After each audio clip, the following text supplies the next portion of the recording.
For the cheapest coins with fast delivery and quick customer support, check out my sponsor, Red Zone Coins, and use code SWIFT at checkout for 20% off. So family, and today I'm coming back at you guys with another Madden 20 video on the channel, and in today's video we've got another episode of the MUT Weekly Roundup for you guys. This is essentially a series I post every single Monday where I recap everything that happened in the past week of Madden 20 Ultimate Team, as well as give my takes on all of those topics. So we're going to start it off like we usually do in today's episode by taking a look at the cards that got released last week. That includes the golden tickets as well as the ultimate legends. Next up, we're going to transition to talk about a couple of other MUT topics. The first one is going to be new promos that are coming out, because I did a little bit of digging, and actually about a month ago or 2 months ago, a few people leaked a ton of confirmed promos that were coming out, and there's actually 2 promos on that list which have still not been dropped into the game. So I'm going to reveal what those promos are, as well as talk about when we could expect to see them. And then at the end of the video, we're going to move on to talk about Madden 21 news, because EA did reveal when the game is coming out. So I'm going to talk about that, as well as give my opinions on what should be added into Madden 21 Ultimate Team. So hopefully you guys do enjoy this video. If you are enjoying the MUT weekly roundups and you're not yet subscribed to the channel, be sure to hit that sub button. That way you don't miss out on my roundup for next week. And if you are enjoying the series, again, drop a like down below. Let's see if we can hit 1,000 likes on today's video. And without further ado, let's hop into this, and let's start it off by talking about the golden tickets that got released over the past week.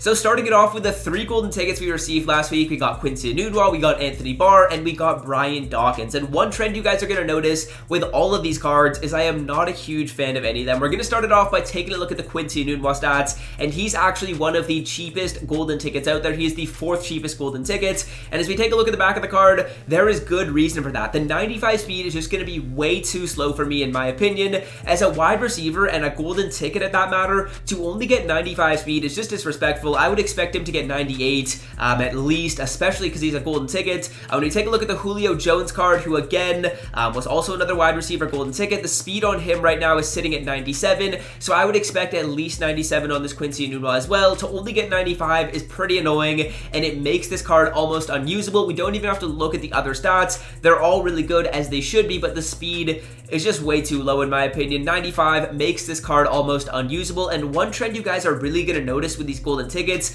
and it was a little bit upsetting, is that any players who people or creators kind of took a little bit of a risk on, someone who's not that typical for a golden ticket, EA did not reward them at all by giving that card good stats, which is super frustrating because people are trying to be creative, spice up the game a little bit, and EA ends up just giving the best stats to people who already had good cards, like Julio Jones, Calvin Johnson, Taylor Mays, Lamar Jackson, Bo Jackson. Those are all cards who are already really good in the game, and instead of giving some of these like more unique cards, like Quincy Enunwa, Anthony Barr, Cravon LeBlanc, Adrian Peterson, instead of giving those cards good stats, they just went with the classics, which is a little bit annoying in my opinion. But hey, let's move on to the next card that got released, and that is going to be Anthony Barr. Again, Anthony Barr is just too slow in my opinion. As a linebacker, there's really only 3 things you can be asked to do. You can be a user, you can play in coverage, or you can play as a pass rusher. So as we take a look at this Anthony Barr card, as a user, you might be thinking right off the bat, wow, 6'5 speed, or 6'5 height, sorry, that's really good for a user. But the thing I don't like about this card is going to be the speed. 93 speed is a little bit too slow. He's not going to be able to keep up with those like 97, 98, 99 speed receivers who most people are going to have out on the field. I would rather have someone like Ryan Shazier, who's free as my user defender, rather than this Anthony Barr. So as a user, he's not really worth it because of the speed. Now let's take a look at if he's a pass rusher. He's going to have 69 power move and 62 finesse move. So as a pass rusher, you probably don't want to be doing that because he is not going to be getting off a block to save his life. The 99 block shed is good in run defense. I would say that Anthony Barr is a pretty good run defender. He's not as good as some of the other outside linebackers, but he's solid at run defense. And then as we take a look at pass coverage here, he's going to be good in pass coverage, 84 zone coverage, and 99 play rec. That's good as a pass coverage linebacker, but are you spending 500,000 coins on a pass coverage linebacker who's really only going to play in your 3-4 sets? Because when you're a nickel or in your big dime, you're going to probably sub in a safety rather than having Anthony Barr. So Anthony Barr, as a player who you're only going to play in 3-4 as a pass coverage linebacker for 500,000 coins, that doesn't sound like it's worth it to me. So I'm passing on Anthony Barr, and I am passing on Quincy Enunwa.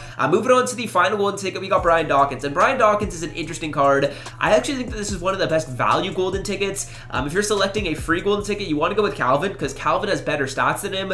But this Brian Dawkins is kind of sneaky good at 96 speed, 97 zone, and 99 hit power. He is a very good card. In my opinion, though, It's not worth it to get this Brian Dawkins right now because I believe we're going to be getting a Sean Taylor who should have better stats in this. He'll definitely be faster than him.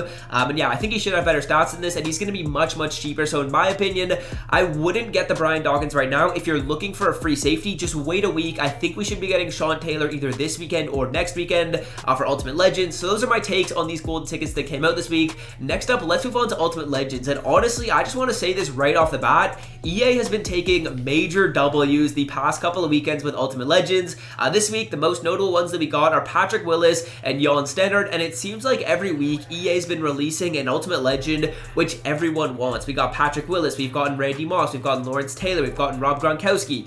The list goes on and on. Every week, it seems like EA's been releasing at least one Ultimate Legend, which everyone really likes. So first off, let's take a look at the Patrick Willis, who in my opinion is probably one of the best middle linebackers in the game right now. He's probably the best middle linebacker.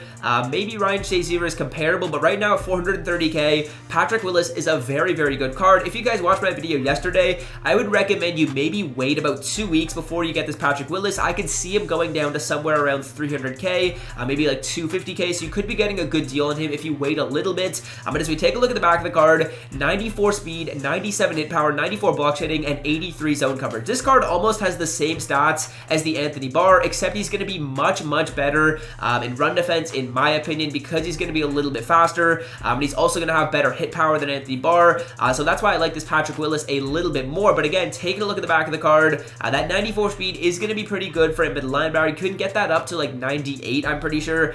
Hit power is good, zone is good, he's going to be really, really good for you, and again, he's going to be cheaper than the Anthony Barr. I'm expecting Anthony Barr to sit around 600k for the next couple of weeks, and I think he'll probably be able to get Patrick Willis for like 250k in a couple of weeks. So definitely a W with this Patrick Willis card. I'm a really big fan. I think I'm probably going to pick him up. If you guys watched my video yesterday, my strategy for Ultimate Legends is honestly, they've been dropping at least one good Ultimate Legend every single week. What I'm doing is I'm just buying them once they've been out for like 2 weeks or more. So I'm just going to get each card like 2 weeks late at a good deal. That's what I'm planning on doing with these Ultimate Legends, and I think Patrick Willis is a big W. Now, next up we have Jan Stannard. I'm not exactly so sure how to say his first name, but I actually think this is a solid card. This is important because this basically means some people are going to be able to get up to a 99 overall team, and getting a kicker that has 99 kick power is also pretty interesting. Right now, I believe Zane Gonzalez at 97 was the best, so having this Jan Stannard is honestly going to be pretty valuable in some situations where you need a field goal to win the game, or if you just end up winning by 3 points because you can get a longer field goal off.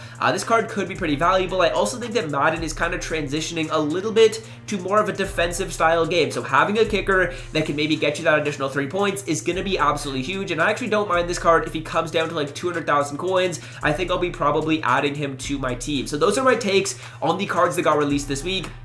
I think the Ultimate Legends have honestly been a big W the past couple weeks, so I'm a big fan of those, and I wasn't a fan of the golden tickets. Let me know what you think about the cards down below in the comment section, and if you guys agree with my takes or you differ from them, hey, let me know in the comment section because I'm happy to hear what you guys have to think down there. Next up, let's move on to a little bit talking about the Madden Ultimate Team promos, which could be coming out into the game very, very soon.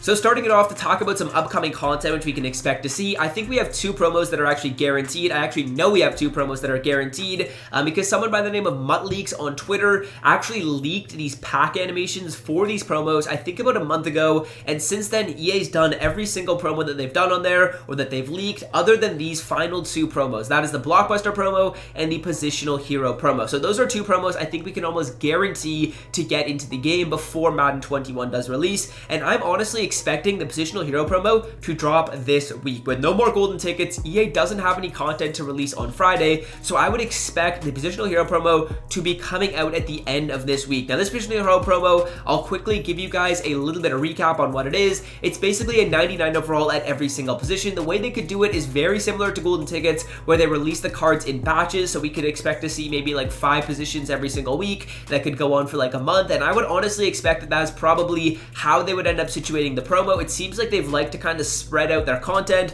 so I would expect some news on Positional Hero this week, and I hope that they end up releasing them at the end of the week. And again, I think we could get drops every single week on Friday, kind of like how we were able to get with the golden tickets, so that's what I'm expecting when it comes to Positional Heroes. In terms of the Summer Blockbuster promo, that is definitely more of an out there promo where there's a lot of different creativity EA can do when it comes to it, so I'm expecting that to release after the Positional Heroes. So let's say EA does the Positional Heroes for about a month. I would expect the Summer Blockbuster promo to maybe come out in the early part of July. So that's kind of what I'm expecting when it comes to these promos. The Summer Blockbuster promo is just basically a way to reward players with cards. You can have like movie tickets to collect players. I believe it was in the game 2 years ago. So definitely a pretty unique promo and a good way to reward some players and get some exciting cards into the game, which is always fun. We're going to get players with probably like really high speed, maybe really high acceleration, maybe really high agility. I think if they did something like that with the Summer Blockbuster, that would be really fun. Like juice up one stat. That way one stat on the card is really good, and maybe it's like a really unique stat. Like let's say we have like a kicker with 99 speed. That'd be super fun. If they end up doing stuff like that, I think that could make the Summer Blockbuster promo really cool, and that would be a really unique way to add more content to the game and add more exciting content into the game as well. So that's kind of what I'm hoping for when it comes to these two promos. I know we have them confirmed. I know they'll be coming out at some point. I'm expecting Positional Heroes, like I said, this week, and I think we should get drops every single week, which is really fun, really exciting. And then for the Blockbuster promo, I'm hoping they get creative with it, do some creative cards. Again, maybe juice up some stats on some cards that usually wouldn't be juiced up, just to add a little bit of fun as we get closer to the end of the year. So that's my takes on those promos. Next up, let's move on and talk about Madden 21 Ultimate Team, because we actually got a release date for the game. So yeah, EA actually did leak this. I'm not sure if they meant to, but the game is going to be coming out on, drumroll please, August 28th. I think that's a little bit late in my opinion for Madden 21, but hey, we can try and look at this in a positive light and think that EA is maybe going to have a little bit more time to develop and add some additional features. If you guys don't know, this Madden and basically all the previous Maddens have released at the beginning of August. This time we're getting it at the end of the August. That's probably due to the virus, but hey, it could end up being because maybe EA wants to try and make the game a little bit better. So I'm hoping that that's what it is, and I'm going to quickly go over 3 things I would like to see in Madden 21. The first thing is a practice mode for your Ultimate Team. I feel like this is an absolute must. It can't be that hard. We already have a practice mode in the game, so if they just add a little tab right here, even if it's in like the solo challenges section, where we can just go into practice mode and play with our team, that would honestly really be really fun, because in my opinion, it gets a little bit boring going into practice mode to try and lab up some plays when you need to find the specific abilities that your players have, and you want to just play with your own team, you want to maybe test out cards. I think practice mode could be a really good addition, and it would be really fun, in my opinion, to be able to play with some of your cards and test them out without going online. That way you can see how some players play before you actually take them online, and also as well, it'll allow people to learn their scheme a little bit better, so hopefully that means we would get more like diverse stuff when you play online rather than just going against people that run, because people would be able to lab up some other plays, and it could make it a little bit more unique when you're playing online. Now next up, let's move on to another thing I would like to see in Madden 21, and that is going to be a little bit more weekly content, and maybe instead of more weekly content, I think better weekly content. Instead of getting a bunch of cards which are a little bit unusable, I feel like EA could maybe surmise that into having maybe 3 or 4 cards that are usable every single week, rather than getting like 6 or 7 cards that are more unusable.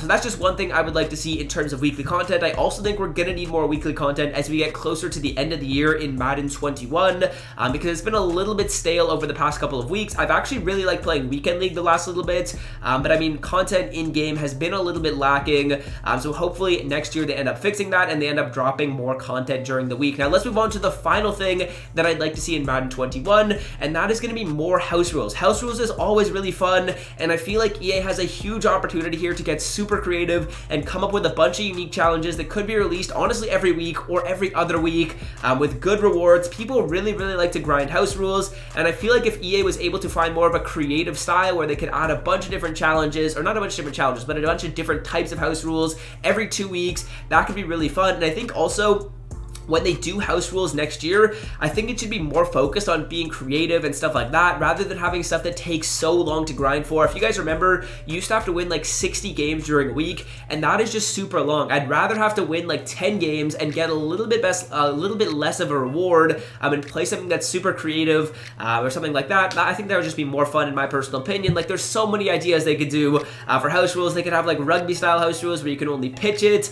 They could have stuff where you have to play with your punter at quarterback. I don't know. There's a ton of different stuff you could do in house rules to make it really creative, and I think EA definitely, in my opinion, they should just take more risk. They should be more creative when it comes to this stuff. I'm just spitting out ideas right now, and some of this stuff is stuff that I know is not going to be in the game, but imagine if they did some of this cool stuff, like playing rugby and house rules, rugby rules and house rules, where you have to pitch it back every single time. That'd be pretty cool. That'd be a fun way to play with my team online. Also, again, like I was saying, with the Blockbuster promo, let's say you give a kicker 99 speed, just for the fun of it. Why not do some of these fun ideas?